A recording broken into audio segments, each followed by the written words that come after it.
Oke, izinkan saya untuk screen sharing Bapak Ibu. Ya, mohon izin, apakah terlihat ya slide-nya? Mudah-mudahan terlihat dengan baik. Sudah muncul, Ya, Pak. baik. Jadi hari ini kita akan coba berdiskusi ya, sekalian membahas mengenai satu topik yang basic yang disebut dengan descriptive analytics ya, di mana kita melihat bagaimana natur dari data kita ya. Jadi data kita itu seperti apa sih? Itu bisa kita lihat, kita bisa perhatikan, analisis melalui suatu teknik yang namanya descriptive analytics. Kemudian dari situ, setelah kita mengetahui natur data kita kayak gimana, ya seperti apa, kita bisa melakukan yang namanya statistical modeling, ya. Jadi model statistis. Dan dari data yang sudah terdeskripsi tersebut, supaya lebih mudah bacanya, eh, kita bisa menggunakan teknik visualisasi data. Ya, ini sangat penting sekali visualisasi data. Kalau di mata kuliah di prodi kami ya, sistem informasi dan juga terkhusus di Fakultas Teknologi Informasi itu visualisasi data itu mungkin bisa 3 sampai 4 kali pertemuan ya. Kalau memang kita beneran dig depth ya, dig in depth mengenai visualisasi data. Ya. Eh, Biasanya kalau kita ingin cepat gitu ya, atau mungkin Bapak Ibu juga pernah mengalami di perusahaan Bapak Ibu gitu ya, jika bertemu dengan manajer atau Bapak Ibu sendiri sudah di level supervisor atau manager, mungkin akan, saya nggak bilang males ya, gimana ya bilangnya ya, akan lebih efisien gitu kalau kita melihat datanya yang sudah tervisualisasi. Ya, jadi kita bisa melihat dengan lebih jelas, lebih cepat ya, bagaimana data kita itu kalau divisualisasi. Visualisasi dalam bentuk apa? Ya, bisa dalam bentuk diagram, dalam bentuk biasanya diagram ya, dan diagram itu bentuknya macam-macam. Ya, kalau di Excel kita sebutnya chart ya. Ya, jadi ada chart ya, ada table, ada bentuk bar chart, ada bentuk pie chart ya, sampai ke bentuk yang cukup complicated gitu. Nah, visualisasi data ini biasanya kita temukan di mana? Kalau di sistem itu, di sebuah sistem website, biasanya kalau kita masuk ke, kalau website itu kan biasanya suka dibagi jadi dua ya. Ada front end itu yang dilihat oleh customer, kemudian back end itu yang bagian adminnya. Nah, baik front end maupun back end ya, itu bisa kita sediakan visualisasi data. Ya tergantung memang websitenya website apa ya. Tapi kalau bicara mengenai website perusahaan, let's say financial performance dari sebuah perusahaan, nah itu bisa kelihatan, bisa terlihat dengan lebih baik kalau kita menggunakan chart. Ya, di perusahaan ada yang namanya CFO ya, Chief Financial Officer. Nah, itu salah satu kerjaannya dia melihat financial performance-nya bagaimana nih. Ya, itu kalau diminta untuk baca angka-angka dalam tabel bisa juga, cuman itu kan wasting time ya. Tapi kalau bisa kita lihat dalam bentuk visual, itu akan jauh lebih memudahkan ya di dalam dashboard. Oke, kita masuk ke topik bahasan kita. Hari ini mungkin tidak perlu terlalu lama-lama ya, karena kan minggu depan sudah UAS ya kalau nggak salah ya Pak. Ya, jadi Betul. kita sambil ini aja ya, nggak perlu terlalu santai aja gitu ya Bapak Ibu.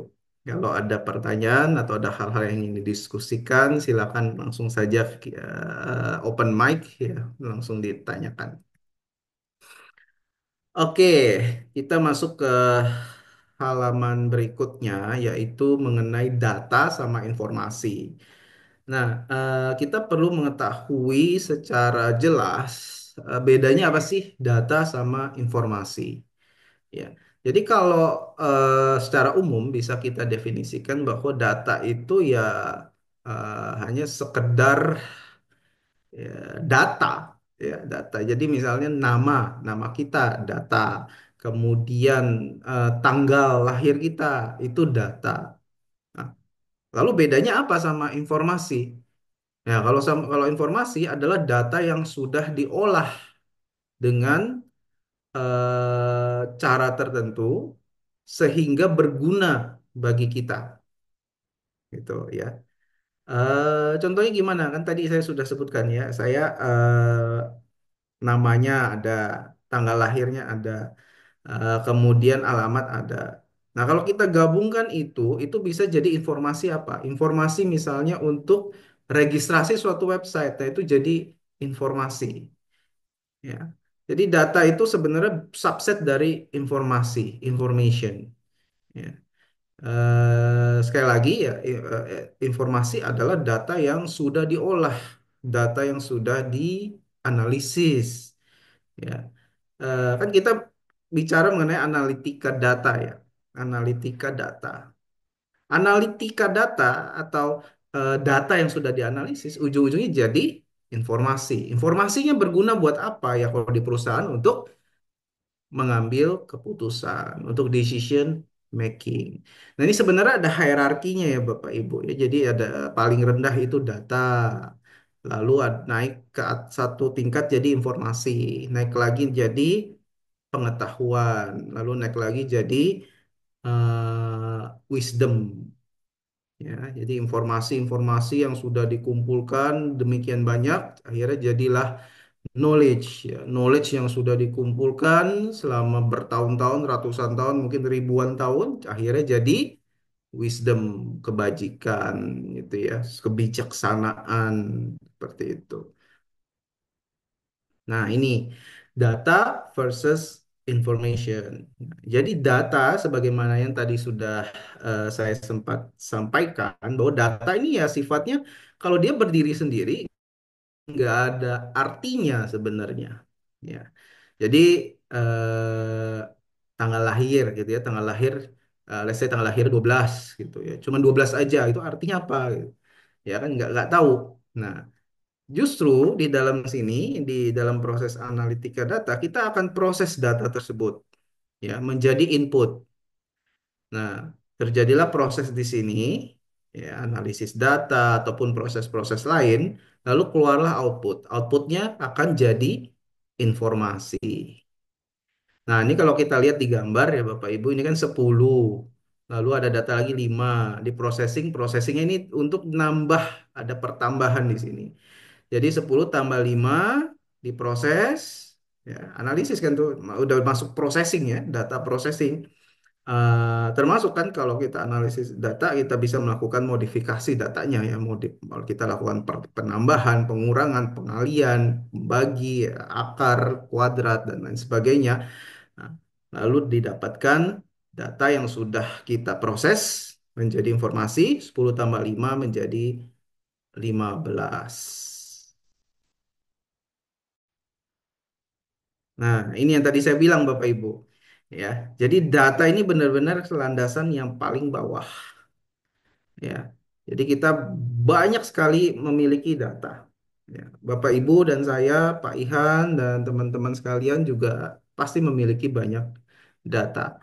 Di internet itu datanya luar biasa banyak sekali. Ya, AI pun juga bisa bekerja karena adanya data. Ya, jadi engine-nya AI selain algoritma modeling, apa namanya, AI modelnya itu ya, ya yang kita kenal dengan ya kalau dalam bentuk aplikasi ya ChatGPT, Gemini, ya itu sebenarnya kan mereka ada modelnya.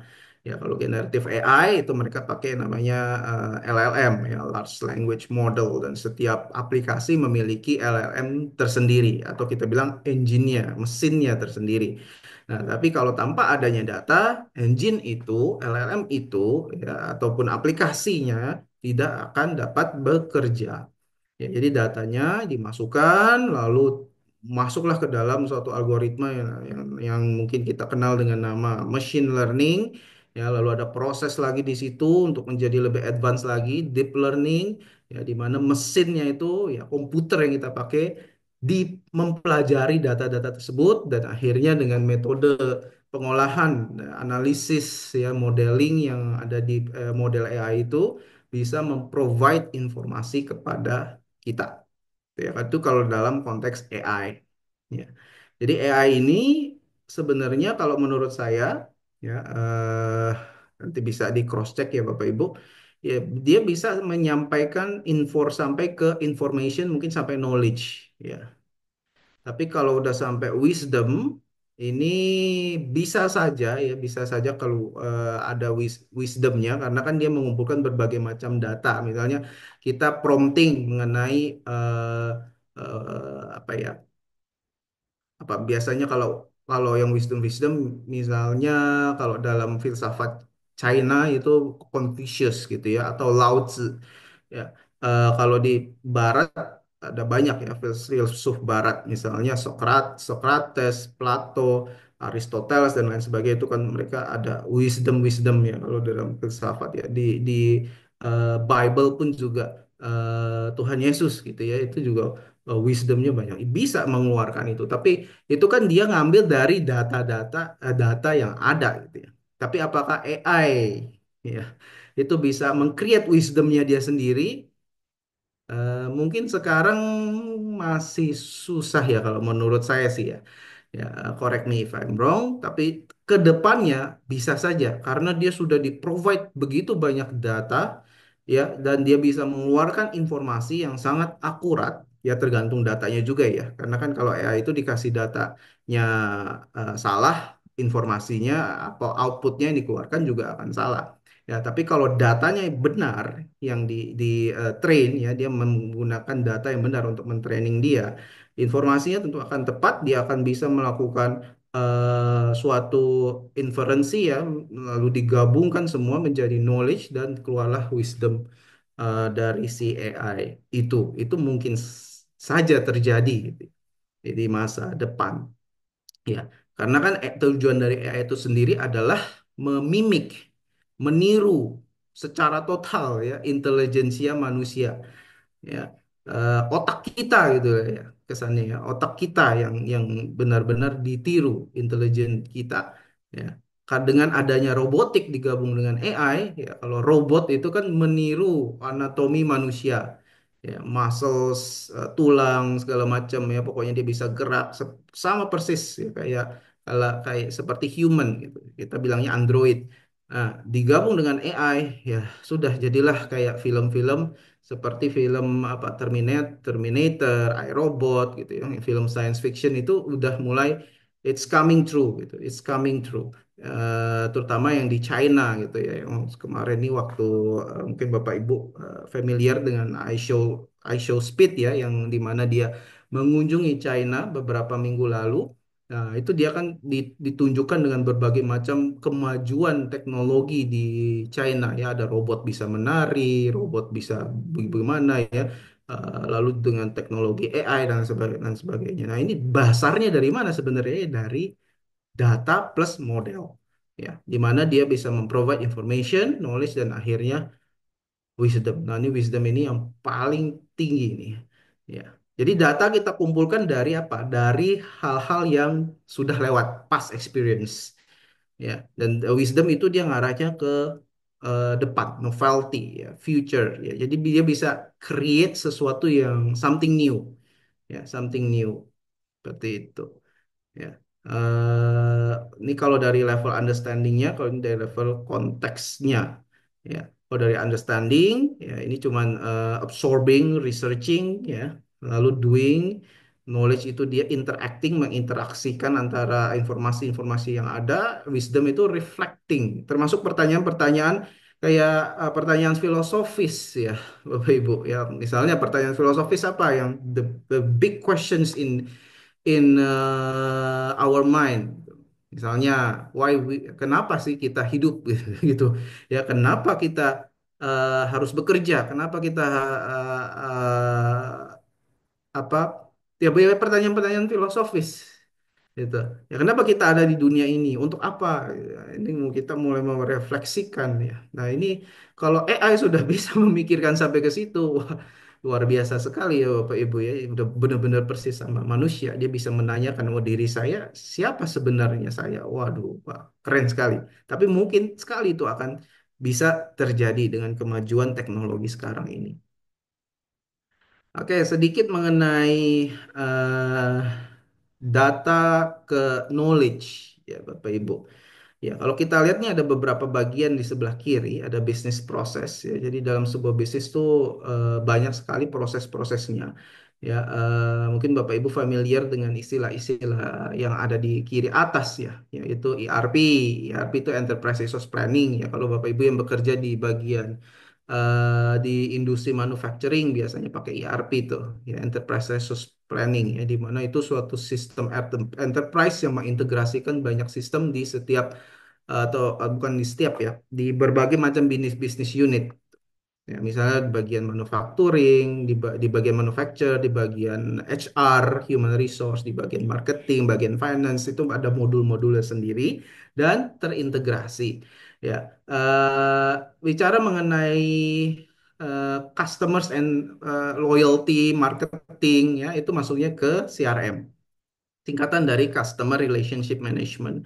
Ya, kalau berhubungan sama bagaimana perusahaan itu mengolah bahan baku, mulai dari bahan mentah, raw materials, sampai produk jadi, nah itu kita masuk ke ranah yang namanya SCM, Supply Chain Management.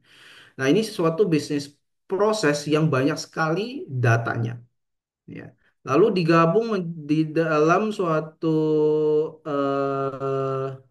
sosial media, ya ini juga data. Ya, perusahaan ya, ini anggaplah sebuah perusahaan nih ya. Perusahaan ada sistem bisnis prosesnya. Sekarang perusahaan mana sih yang nggak pakai sosial media, yang tidak memakai internet, yang tidak memiliki website, yang mungkin sangat sedikit sekali ya. Karena sudah menjadi kayak semacam kewajiban ya, sebuah perusahaan itu eksis di internet, harus ada eksis di internet dan juga di sosmed. Ya, perusahaan memiliki Instagramnya, Facebook, ya, LinkedIn juga penting sekali nih di LinkedIn ya sekarang ada di YouTube juga, ya Google Plus nggak terlalu ya, Foursquare sudah dibeli Facebook. Eh, Kemudian di paling bawah kiri ini Internet of Things, ya. Bicara mengenai IoT. Ya, kalau perusahaan itu memiliki gedung dan ada CCTV, let's say, ya itu juga termasuk Internet of Things, CCTV yang terkoneksi di internet. Ya, mungkin Bapak Ibu pernah beli CCTV, sekarang kan nggak gitu mahal ya. Kita bisa mengkoneksikan itu ke internet, nah itu jadilah Internet of Things. Ya. Anything that are connected to the internet, ya kita bisa, we can say it as a Internet of Things. Gitu. Dan ini semua data. Ya, nah, Internet of Things berhubungan erat dengan sensor, ya, jadi tidak terlepas dari yang sensor-sensor itu ya, termasuk kamera itu kan sebenarnya sensor untuk menangkap gambar gitu. Ya. Ini data semua ini, ya. Sosial media tidak usah di debat lagi gitu. Banyak sekali data di situ ya, baik video, foto, ya, tulisan dan lain sebagainya. Nah, ini disimpan di dalam data storage ya, data storage. Ya. Kalau di perusahaan itu data storage-nya bisa dalam bentuk database ya. Kalau perusahaannya besar dan dia ingin memiliki suatu gudang data, ya perusahaan bisa purchase yang namanya atau deploy data warehouse. Nah, data warehouse itu khusus untuk nyimpen data, namanya juga warehouse, gudang gitu ya. Nah, di dalam data storage, data tentu harus diprotek. Nah, ada security-nya di situ supaya tidak sembarangan orang bisa akses, ada access levelnya, hak akses, dan juga security protection, ya, supaya kalau ada hacker masuk masih bisa terproteksi datanya. Nah, di dalam data storage yang ya saya sudah tersimpan di dalam database management system, nah ini bisa di dalam cloud ya. Jadi tidak harus selalu on-premise. On-premise itu artinya ada di dalam perusahaan, di gedung perusahaan secara fisikal. Ya, lalu kalau perusahaan menggunakan cloud, ya cloud storage computing, ya kayak sekarang misalnya di kalau Microsoft ada OneDrive, di Google ada Google Drive, ya dan lain sebagainya, yaitu operasionalnya, penyimpanannya, termasuk eksekusi komputasinya itu ada di cloud, ya. Jadi dari cloud service providernya. Nah, di dalam situ kita bisa melakukan analytics, ya. Di Google, let's say Microsoft gitu ya, OneDrive. OneDrive kan juga menyediakan Excel online ya. Itu kita buka Excel secara online yaitu dilakukan komputasinya dilakukan di servernya Microsoft. Seperti itu. Ya, di Google pun juga ada banyak kan aplikasi-aplikasi milik Google ataupun third party application yang bisa jalan secara cloud. Nah, ini kita bisa lakukan proses analytics dari data yang sudah disimpan. Nah, dari hasil analytics tersebut terdapatlah kita informasi. Nah, informasi ini bisa berupa patterns, ya pola, trends, ataupun bahkan jadi knowledge yang bisa berguna untuk end users. Ya, dan aplikasi yang dari sorry, hasil analytics yang dari cloud itu bisa diakses oleh end users melalui berbagai macam platform, as long as they are connected to the internet, ya. Jadi end users bisa ya terserah mau aksesnya melalui tablet, smartphone. Ya mungkin sekarang smartphone yang paling banyak orang pakai gitu ya. Kalau mau lebih convenient untuk bacanya, ya kalau tabelnya atau angkanya kecil-kecil ya mending pakai laptop atau pakai layar monitor yang lebih besar. Ya, jadi ini data to knowledge, ya. Jadi data ini banyak sekali dimasukin ke data storage, lalu ada analisisnya, kemudian eh, kita bisa pecah-pecah gitu ya tergantung kebutuhan. Ada kita sediakan informasi bahkan sampai ke level knowledge bagi yang membutuhkan. Nature of data. Nah, ini bukan nature natural atau nature apa gitu ya. Ini istilahnya kita bilang data itu apa sih gitu ya. Nah, data ya harus secara hati-hati di-create, ya, diciptakan dan diidentifikasikan, integrasikan, dibersihkan, ditransformasikan dan juga dikontekstualisasikan. Kenapa? Supaya bisa digunakan untuk decision making yang lebih accurate dan lebih cepat, ya. For use accurate and timely decision making. Nah, data itu banyak yang kotor, Bapak Ibu, ya. Jadi data yang masuk ke dalam database, ya, kalau tidak difilter terlebih dahulu, misalnya di bagian let's say di Internet of Things gitu ya, itu kan banyak data dari sensor-sensor. Nah, datanya itu kan nggak semuanya clean. Lalu juga data dari sosial media. Sosial media ya itu kalau misalnya datanya tentang teks, datanya teks ya dalam bentuk teks itu juga let's say tulisannya banyak pakai slang atau banyak pakai singkatan. Itu kan susah dibacanya, ya. Nah, itu contoh di sosial media atau di internet itu ya. Kalau di bisnis proses ada data yang tidak terisi, misalnya di ERP atau di supply chain ada data yang kosong. Nah, itu bagaimana handlingnya? Nah, itu biasanya kita lakukan yang namanya pre-processing data, ya. Supaya apa? Supaya datanya itu bersih, datanya lengkap, datanya akurat untuk kita bisa lakukan proses selanjutnya, yaitu analytics datanya. Ya, kita analisis datanya. Ya. Jadi pre-processing data ini termasuk data cleaning ya Bapak Ibu. Jadi datanya itu dibersihkan, dibersihkan bukan artinya kita modifikasi ya, bukan seperti itu. Tapi kita bersihkan datanya dalam artian kalau misalnya ada data kosong, itu kita bisa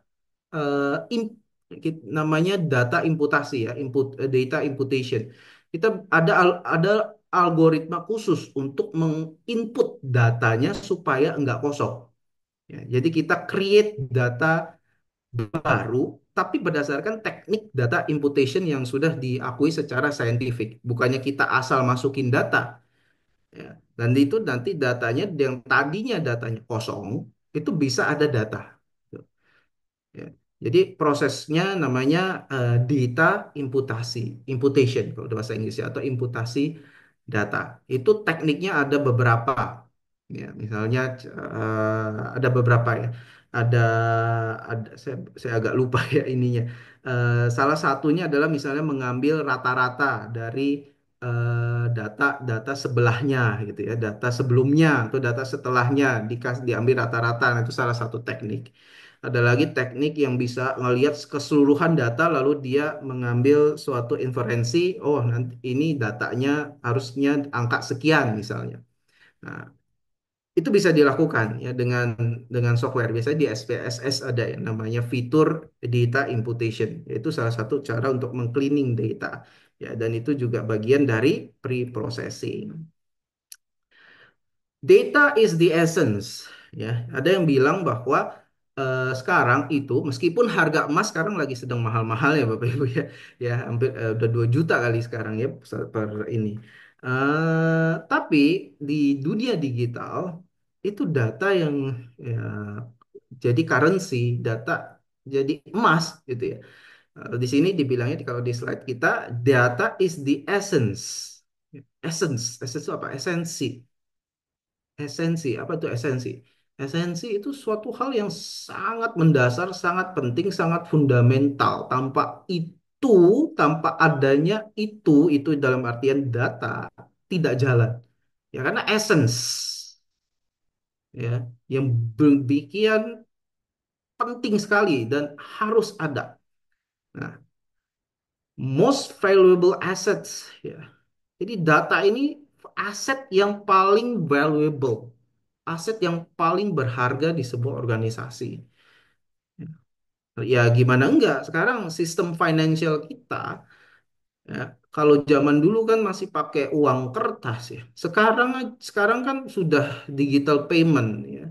Bahkan ada beberapa toko yang tidak menerima pembayaran tunai lagi ya, atau non tunai ya. We only accept non ini ya, non cash gitu. Itu kan uangnya itu jadi data ya Bapak Ibu. Ya, itu jadi data, data digital.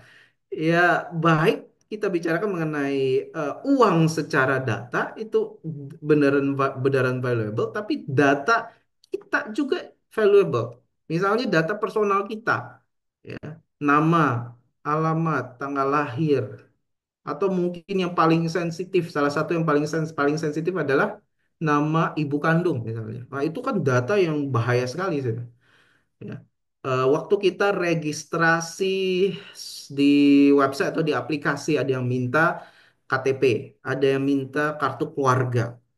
Nah, dua ini aja udah combo maut. Kenapa? Karena di KTP itu data kita udah lumayan lengkap. Ditambah kartu keluarga, udah otomatis nama ibu kandung kita ada tuh di situ. Ya. Apa yang terjadi kalau kalau orang yang tidak berkepentingan gitu ya memakai data itu, ya jebollah rekening bank kita gitu kan. Ya karena itu data yang biasa dipakai oleh bank ya untuk memverifikasi. Ya. Jadi ujung-ujung ke cyber security lagi. Ya memang itu yang terjadi ya. Eh Sangat rentan sekali. Dan di Indonesia meskipun sudah ada peraturan-peraturan terkait PDP ya, pelindungan data pribadi, tapi ya pelaksanaannya masih jadi PR, ya, jadi PR besar gitu.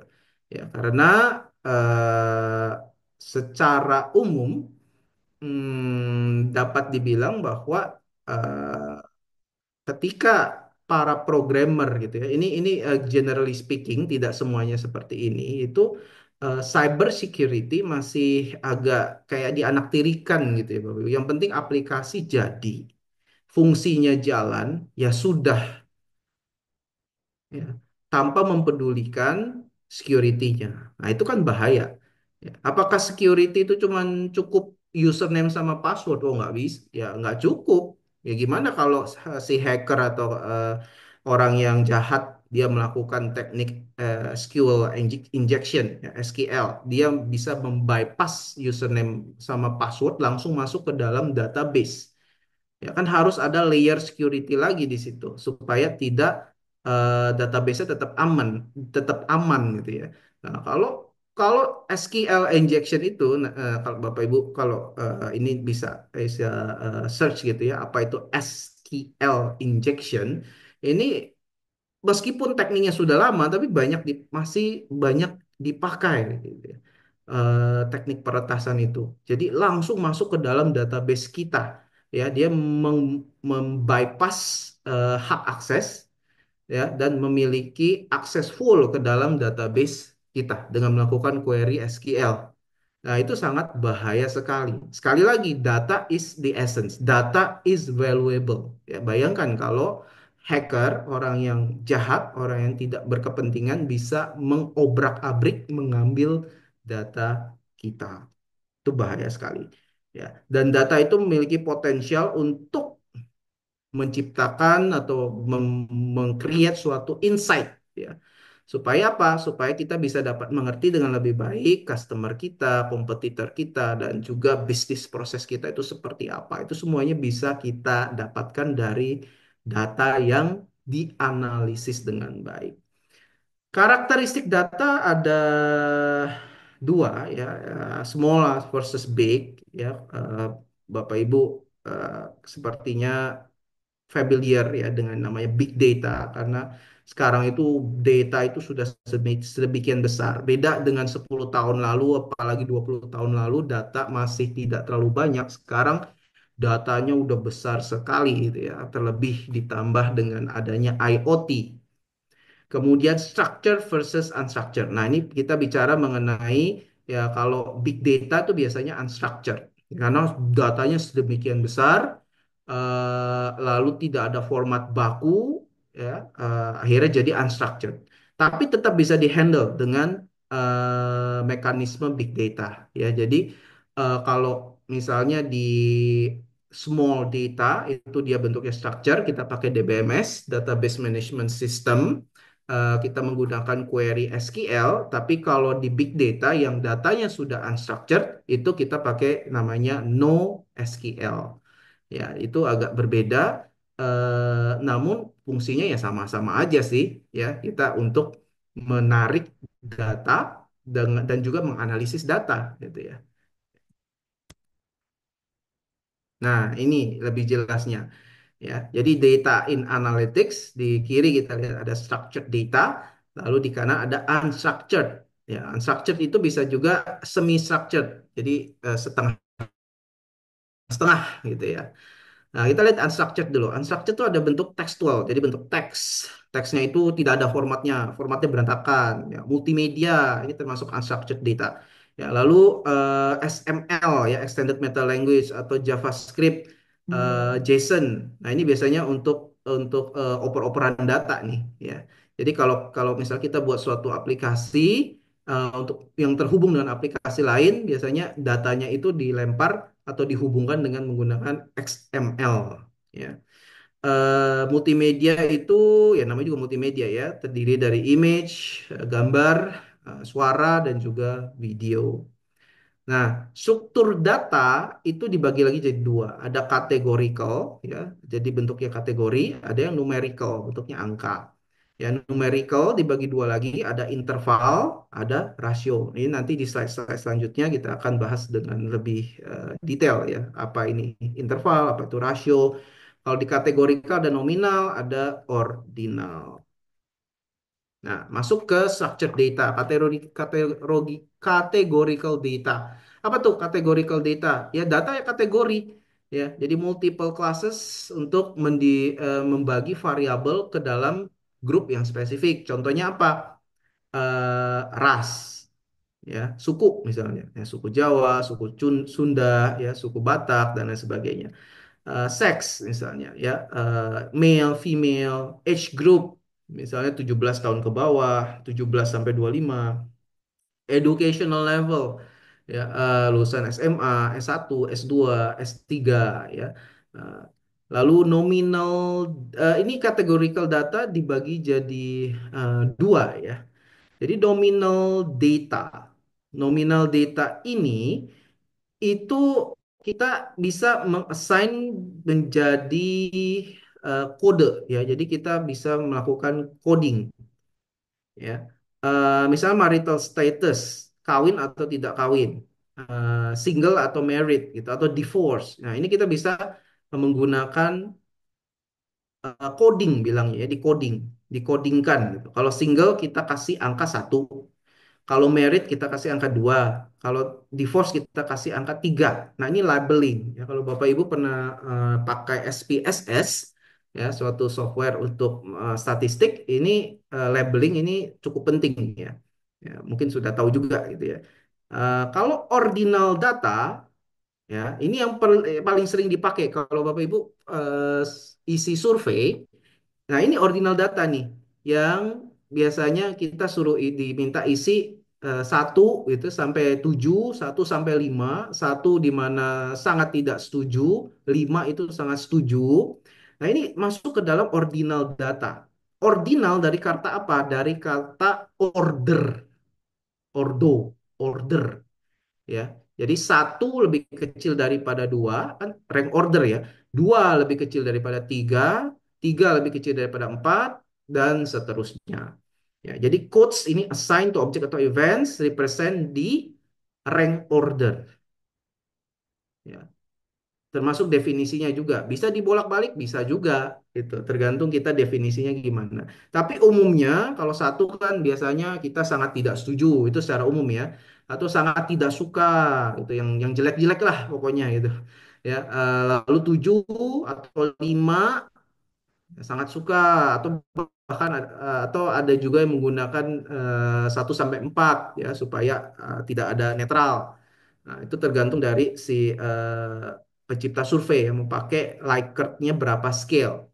Nah, ini Likert scale termasuk di ordinal data, ya. Jadi cuman hanya menunjukkan ordernya aja gitu. Tapi tidak secara spesifik seberapa besar sih bedanya antara satu dan 2 strongly disagree sama slightly disagree, itu seberapa besar bedanya, itu nggak ketahuan. Cuman ordernya doang. Oh, ternyata cuman ini lebih kecil daripada ini. Nah, berapanya itu ya nggak ketahuan. Itu harus masuk ke dalam numerical data. Ya, ini numeric data. Ya, jadi numeric values dari specific variables ini benar-benar mengenai angka. Ya, misalnya salary, income, berapa banyak, berapa jauh kita sudah traveling. Nah, itu kan angka yang sangat spesifik, ya. Jadi jarak dari rumah ke kantor 27 kilometer, 51. Nah, itu kan travel sangat spesifik, ya, dalam bentuk angka. Nah, numerik dibagi dua, ada interval, ada rasio. Nah, interval definisinya apa? Bisa dihitung dalam scale, dalam bentuk skala gitu, ya, interval skala.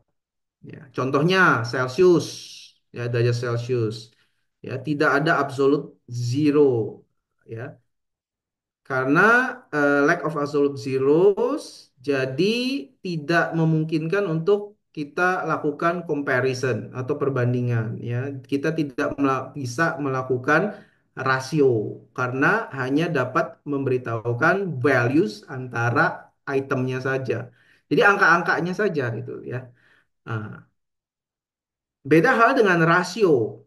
Nah, rasio ini yang paling sering dipakai, ya, terutama di engineering atau di fisika.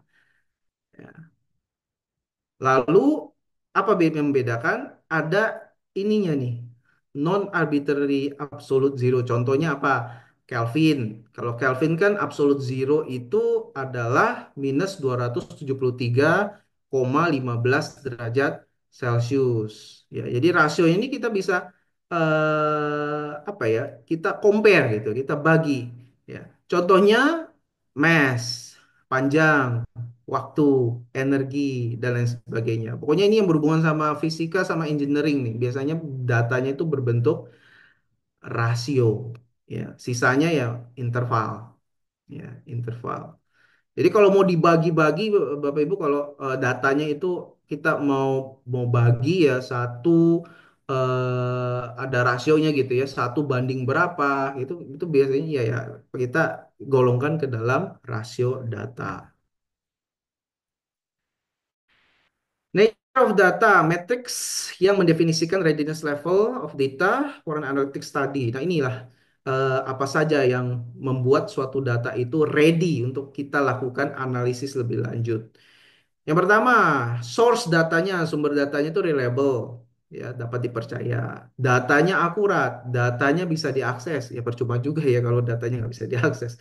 Datanya secure, ya dan juga menghormati data privacy, bukan dari data colongan gitu ya. Datanya rich, artinya datanya kaya dan lengkap. Gitu. Datanya konsisten, nggak berubah-ubah. Hari ini datanya A, besok bisa B. Wah, itu kan gimana ya? Lalu datanya up to date, ini ke data currency.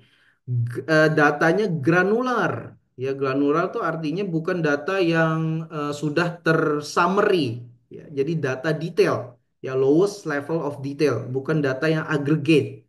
Contohnya apa data yang aggregate?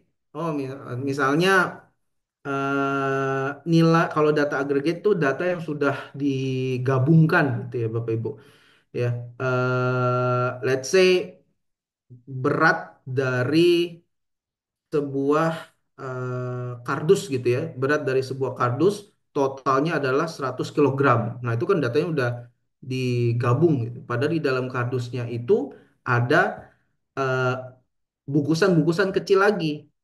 Nah, seharusnya bungkusan kecil itu yang kita hitung. Dan bungkusan kecil itu let's say kalau tadi 100 kilogram, ternyata bungkusan kecil itu cuma 25 kilo, 25 kilo gitu. Nah, itu yang kita perlu dapatkan ya, datanya granular ya. Kemudian valid.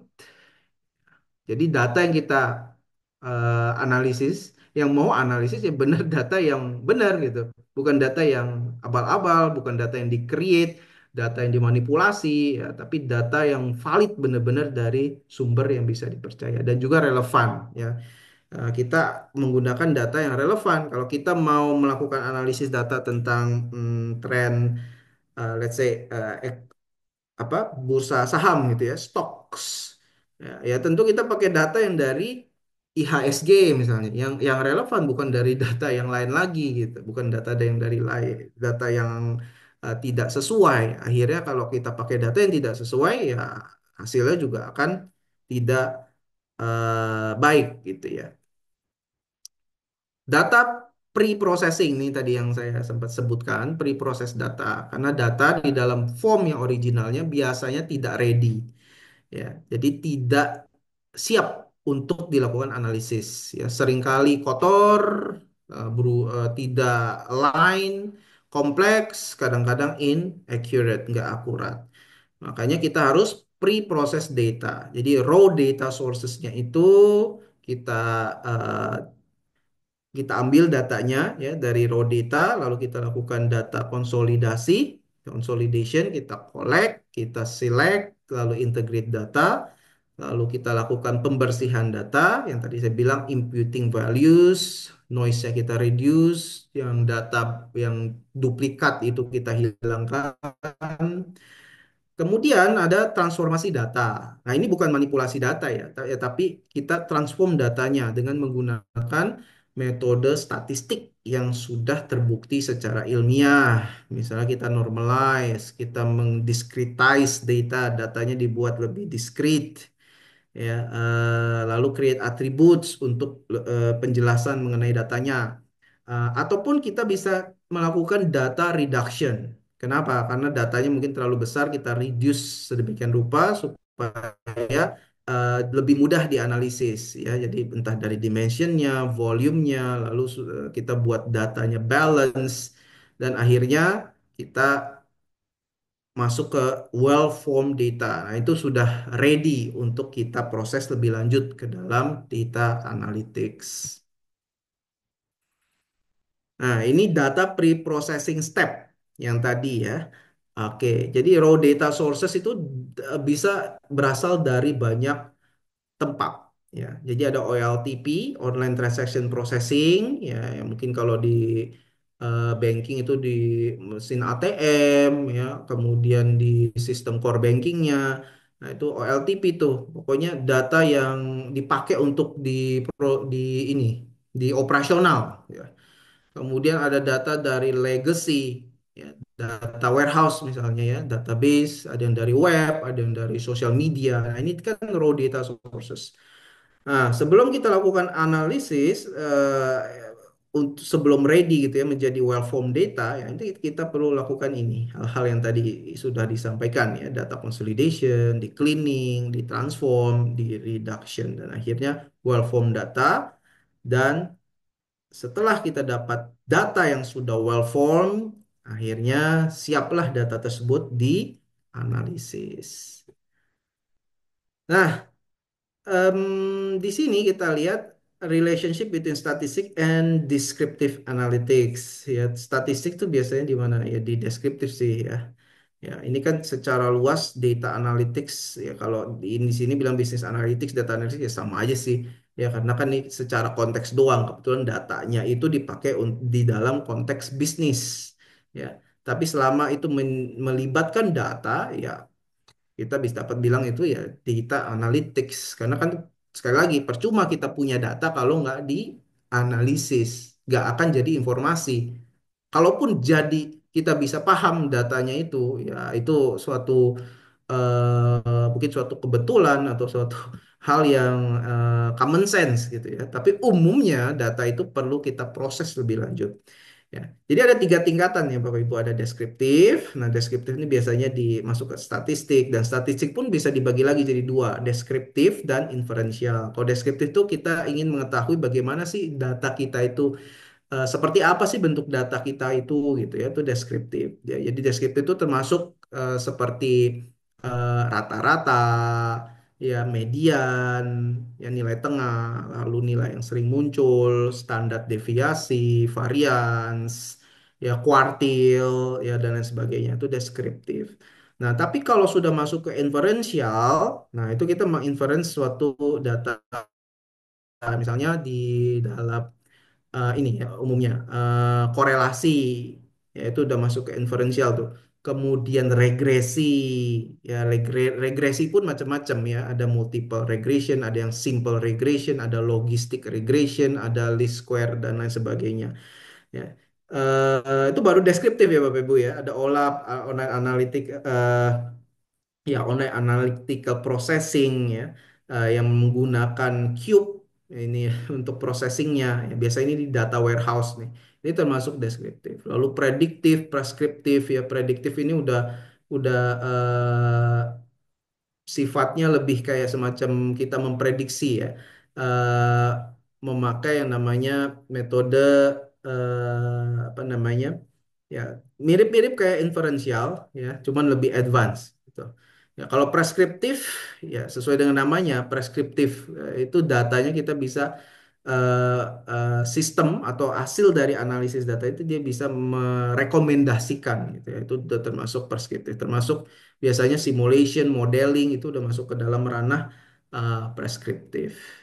Ya, tapi dalam kesempatan hari ini kita fokus aja ke sini nih, ya ke deskriptif dulu. Statistical modeling, ya saya yakin Bapak Ibu cukup familiar dengan ini ya, mean, average, ya rata-rata, ya, median, mode, dispersion itu sebaran data ya, range-nya berapa data yang paling kecil, berapa yang paling besar, lalu variance, variance itu hubungannya erat dengan standard deviation. Bagaimana sebaran data kita, apakah datanya itu normal, datanya nggak normal, lalu quartiles. Kalau normalisasi data itu hubungannya sama shape of distribution ya. Kita kalau shape itu bentuk ya, bentuk kalau kurvanya itu kan kalau idealnya adalah atau asumsinya adalah normal. Tetapi umumnya data itu kadang-kadang suka skew. Skew itu miring ke kanan, miring ke kiri ya, atau kurtosis. Kurtosis itu dia bentuknya agak ke atas gitu ya, atau dia rata flat. Nah, itu shape of distribution. Nah, hal-hal seperti ini yang di termasuk dalam komponen descriptive analytics. Nah, ini yang tadi saya bilang ya, skewness itu datanya miring ke kanan. Ya, jadi misalnya kalau ini 0, ini 100 gitu ya dalam sebuah ujian. Nah, ini kalau nilainya pada bagus-bagus gitu ya, dia akan skewed. Skewednya itu dia ke kanan yang nonjolnya. Tuh, kalau nilai ujiannya jelek-jelek, dia akan kayak garis merah ini itu dia rata-rata di sini. Tapi normalnya kita kalau pakai asumsi normal bentuk bentuk ini kurvanya seperti ini ya, bell shape curve namanya. Ya, kalau kurtorsis itu berhubungan sama dia ini landai atau lancip ya nilainya itu.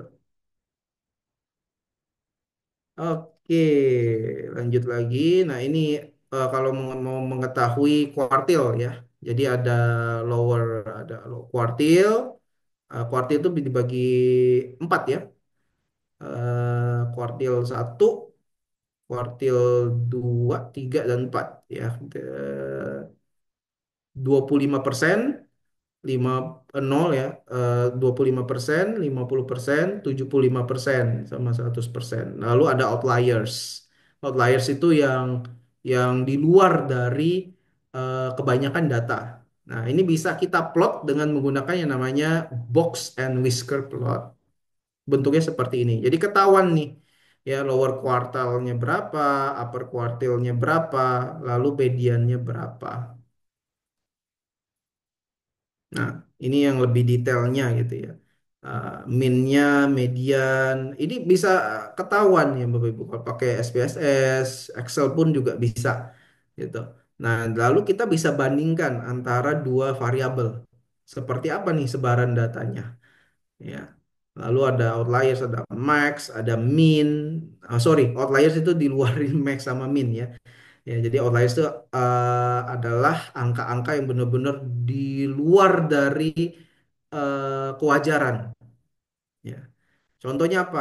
Contohnya misalnya dalam suatu ujian kebanyakan mahasiswa dapatnya ya paling tinggi 80.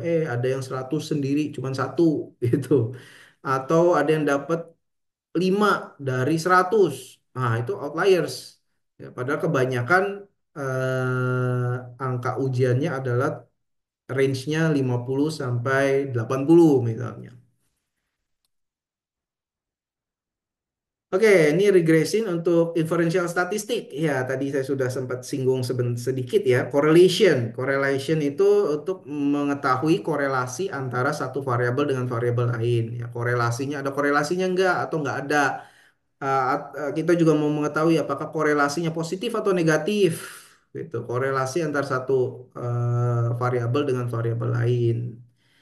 Ya, lalu regression. Regression ini berhubungan dengan tren, ya, tren analisis. Ya, kita ingin tahu kalau regression ini sering dipakai di ini ya, di financial juga sering dipakai ya.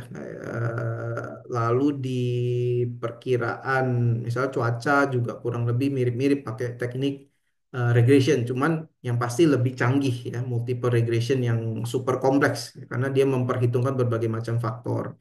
Ya, nanti ketahuan, oh besok kira-kira akan hujankah, akan gerimiskah, bagaimana gitu ya. Jadi untuk melihat tren ya, dan fokusnya adalah future.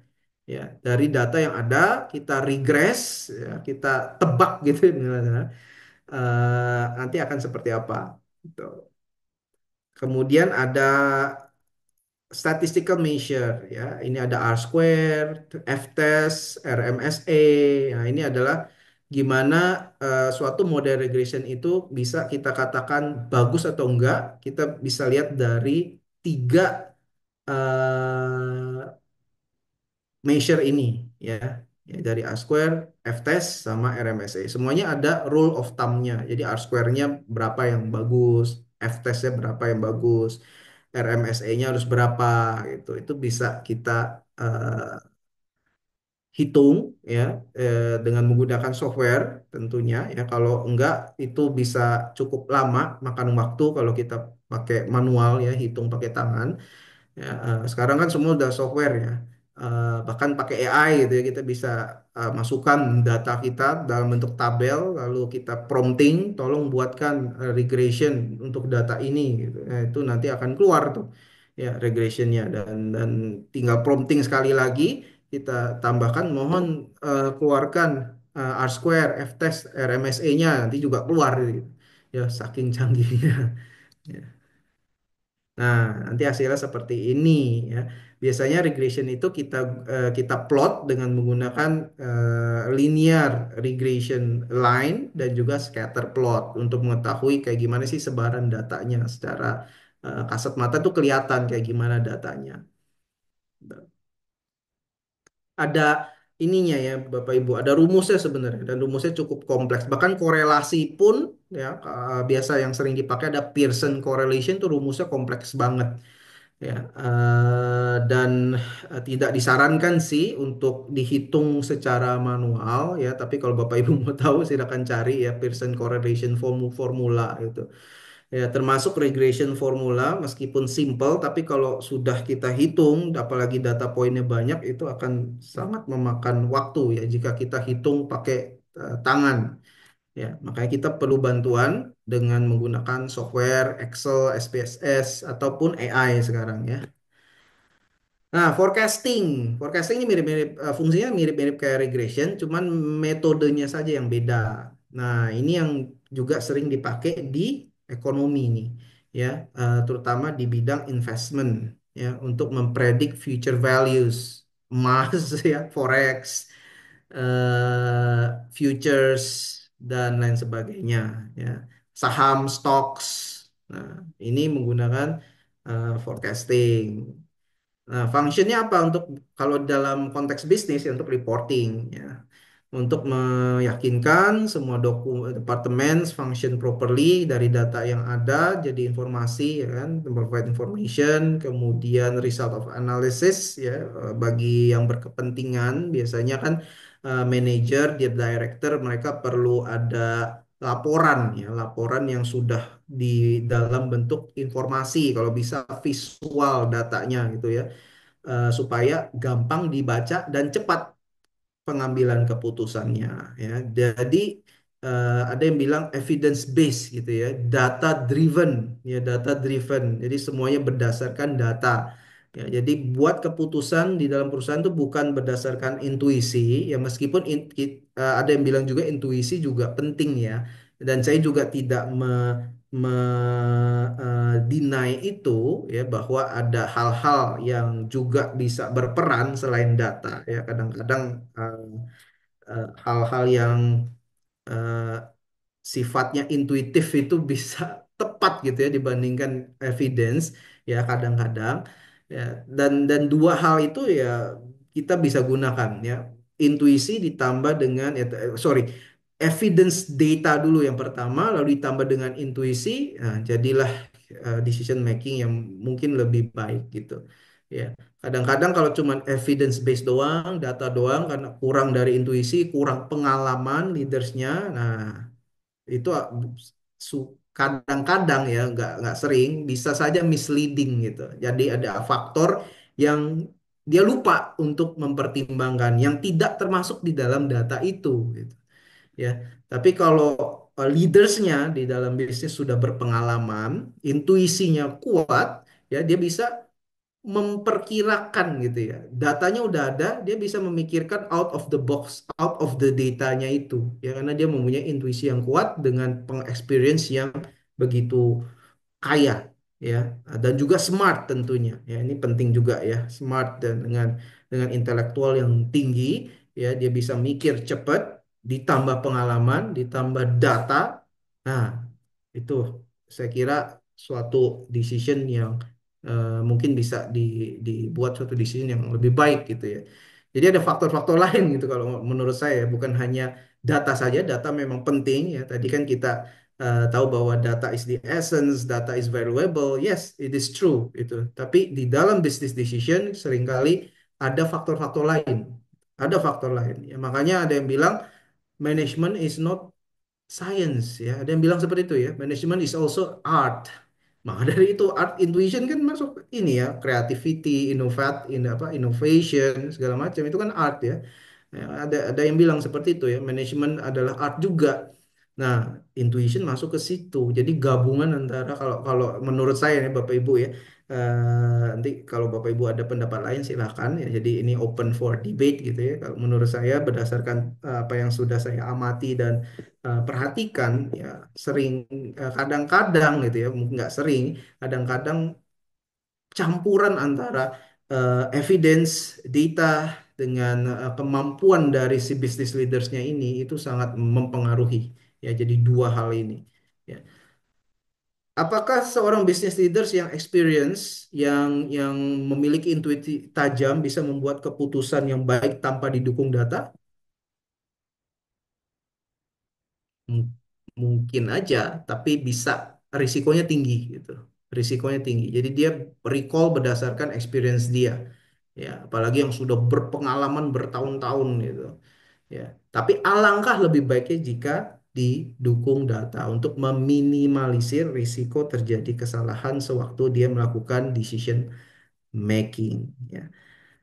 Lalu eh, data juga penting dalam metric management reports, khususnya terkait dengan KPI. Ya, saya yakin Bapak Ibu nggak asing dengan namanya KPI. Ya, jadi tiap akhir tahun atau eh, ada perusahaan juga kalau nggak salah yang setengah tahun sekali gitu ya KPI-nya harus di-report gitu.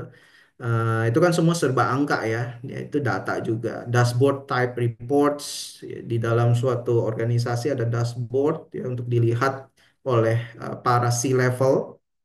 Lalu juga kalau misalnya perusahaan memakai balance scorecard, nah ini reportnya juga akan lebih kompleks gitu karena dia terintegrasi ya, uh, mengikuti mekanisme balance scorecard.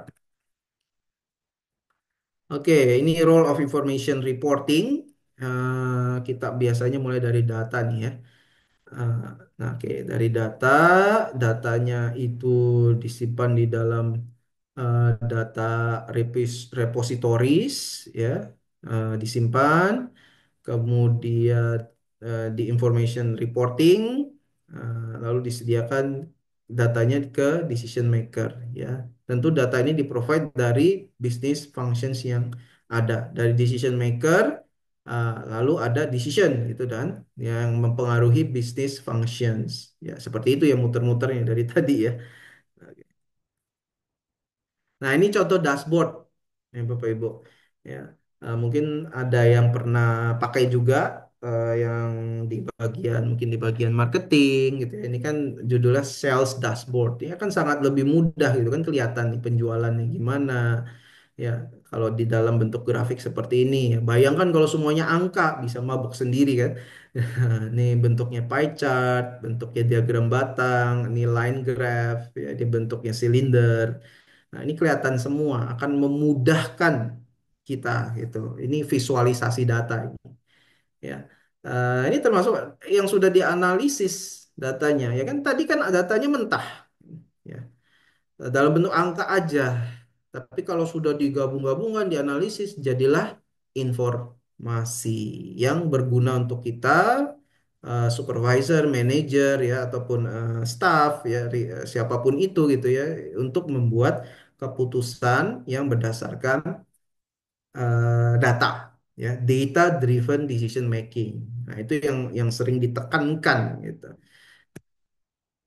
Nah, ini data yang lebih sifatnya lebih high level ya, karena ini kita bilangnya executive dashboard yang umumnya dilihat oleh C-level. C-level itu siapa? CEO, CFO, COO, ya, COO itu Chief Operational Officer, ya, CSO, Chief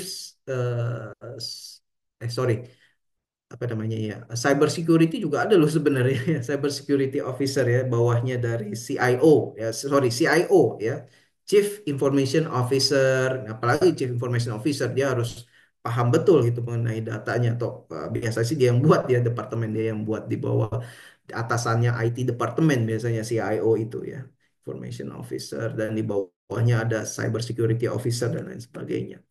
Nah, kalau ini dalam bentuk balance scorecard ya. Balance scorecard itu kan dibagi menjadi beberapa komponen. Ya, ada komponen finance, ada komponen eh, business performance dan lain sebagainya ya. Data visualization tadi kita sudah lihat, jadi penggunaan representasi visual untuk explore, untuk kita lihat, dan juga untuk mengkomunikasikan data. Nah, chart sama graphnya ini macam-macam. Ya, ada line, bar, pie, scattered. Ada kalau dalam bentuk graphs itu ada histogram, Gantt chart, geographic map. Nah, ini contohnya line graph. Ini yang bentuk paling simpelnya ya, kan gampang dilihat gitu ya. Dan juga sumbu X, sumbu Y-nya juga terlihat dengan jelas. Ini Bapak Ibu yang sering main saham ini tentunya sangat familiar dengan ini ya. Ya, ada teman yang main forex gitu, trading. Itu tiap hari kerjaannya melototin terus gitu ya. Eh, Grafiknya naik turun gitu. Ya, mungkin stok masih oke ya, tapi kalau forex atau futures gitu yang lebih berisiko, apa namanya, instrumen financial yang lebih berisiko itu bisa jantungan gitu. Wah, ini bisa turun kadang atau kita ada juga yang main ini apa kayak Bitcoin ya. Itu juga banyak terlibat menggunakan chart ya untuk supaya kita bisa tahu dia posisinya ada di mana, kapan harus jual, kapan harus beli, ya kapan kita harus freeze dan lain sebagainya. Nah, Visual Analytics ini ada banyak softwarenya ya, salah satunya adalah SAS. Bapak Ibu juga bisa pakai Tableau. Tableu, Tableu ya namanya, Tableau ya gitu. Pronunciationnya saya juga agak bingung ya. Biasanya Tableau ya kalau nggak salah ya. Kemudian SPSS juga bisa, tapi yang paling mudah ya Excel sih. Ya. Nah, ini contoh di SAS ya. SAS ini software sama kayak Excel, cuma ini yang lebih khusus untuk statistik gitu. Ya. Atau mau pakai R. R juga bukan hanya sekedar bahasa pemrograman aja. R itu aslinya untuk statistik ya Bapak Ibu. Ya, aslinya nih program statistik ini R itu ya. Ya, meskipun sekarang dipakai untuk berbagai macam hal. Ya. Nah, ini R Studio untuk data management statistik analisis. Ada banyak sekali buku ya mengenai R. Ya, jadi kalau tidak mau pakai aplikasi yang berbayar, ya silakan pakai yang pakai R gitu. Nah, R ini bisa kita customize gitu, dengan menggunakan ya tentu harus ada programmingnya ya, coding. Oke, saya kira itu dari saya yang saya bisa sharingkan pada hari ini. Semoga berguna ya Bapak Ibu. Mungkin juga ada yang sudah pernah, ada yang familiar. Ya, kalau yang sudah familiar ya mudah-mudahan bisa merefresh kembali gitu ya apa yang sudah pernah dipelajari sebelumnya seperti itu. Oke, apakah ada yang ingin ditanyakan atau yang ingin didiskusikan? Silakan Bapak Ibu. Silakan Bapak Ibu kalau ada pertanyaan, mungkin untuk project atau yang berkaitan dengan data analitik secara umum, silakan.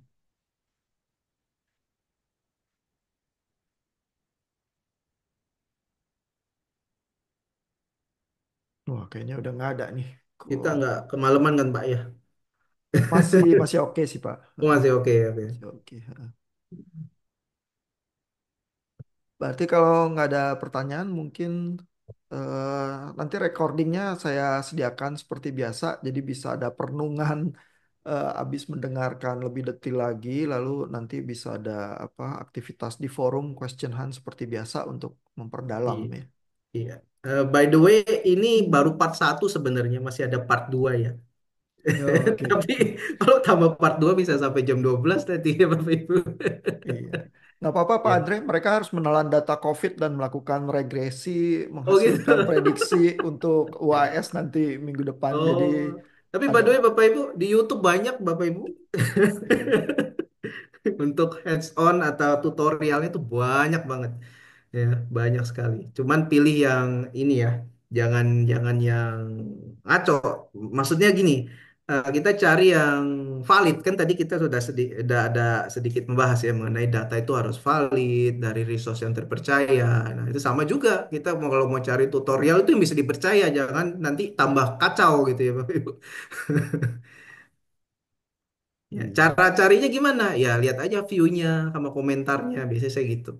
Ya, jadi dulu saya belajar statistik itu kan kayak misalnya PLS ya, itu kan lumayan baru ya. Kemudian RStudio, lalu R, lalu Python segala macam itu belajar dari YouTube semua loh Bapak Ibu. Ya, karena saya terus terang agak malas baca buku ya, agak untuk programming gitu. Tapi kalau dari YouTube kan langsung dikasih tahu caranya hands on. Teman harus pinter-pinter pilihnya ya, channelnya harus yang bagus gitu. Ya jangan nanti kita mau belajar apa diajarinya lain nanti jadi ajaran sesat. Ya, itu nanti akan menyulitkan diri sendiri ya. Nanti proyeknya malah nggak jadi gitu ya.